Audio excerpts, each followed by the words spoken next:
Hello and welcome to a new video. In this video we are going to get started with using arrays. So let's get started. So let's start by opening a new sketch file in Arduino IDE. And now you have become very familiar with the operation. Include software serial.h, and then let's define a constant integer of size 5. Constant int, let's name it size capital, and we give it a size 5. Now to define an array of bytes, we use the type word byte, and then we name the array data, and then brackets of the size, and voila, now we have defined an array of 5 bytes. Now let's add a counter, and that should become a global variable initialized with value 0. Let's type Ctrl S and save the file. Inside the setup method, let's type down serial.begin 9600, and then let's initialize the data variables to be 0 bytes. We do that by looping over for integer I equals 0, I less than size I plus plus, and inside the for loop we say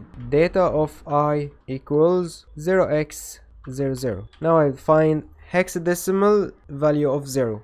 So now our array of bytes will initialized with 0 values. So inside the loop, let's say if counter is greater than or equal size, we simply return, so that we don't do any more processing on the data array after it has been filled. In a real life scenario you wouldn't do that because you want the loop to be running forever, but for this example that would be just fine. And then let's initialize a random byte. We'll say a sensor data equal random between 0 and 255 for 1 byte. So in this scenario we suppose that we've got a sensor that sends 5 bytes of data in serial over the board, and this is a common scenario that happens when you're working with sensors. Let's see how we handle that, so that when we move to real life applications in next sections, you don't have to worry much about the smaller building blocks of the code, but worry more about the overall idea when the things get connected together. And then we say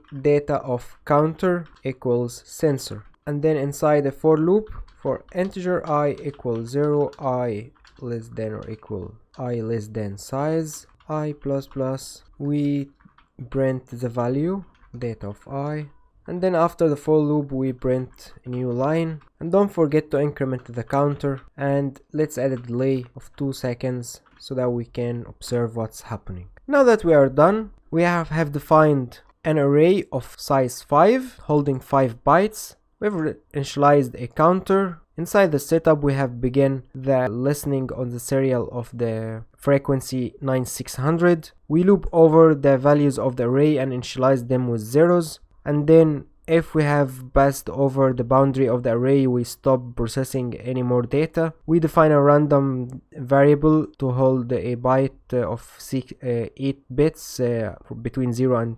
255. And then we set the corresponding element of the array to the data coming from the sensor. We loop over the array and print the values. We increment the counter and add a delay. So having built it this way incrementally, very small steps together, we can build very complex code very intuitively without having to worry much about explaining what's happening, as we have spent enough time on explaining the internal details of this kind of processes. Let's upload the code to the Arduino. Make sure that it is connected to the USB port. Oops, we've got typo. Good. Let's try again. Uploading. Done uploading. Let's open the serial monitor. Let's reset our Arduino board so that we can observe what's happening from the beginning. Now that I've reset it, so it starts with zeros and starts with filling the elements one by one till the end. Now we can see that the 5 elements has been filled. That's a good exercise because it mimics real life scenarios when you have sensors connected and sending their data over multiple CPU cycles, and this is actually very normal in the world of IoT and embedded systems. I will get to see some examples like this in future sections. Thank you and see you in future videos.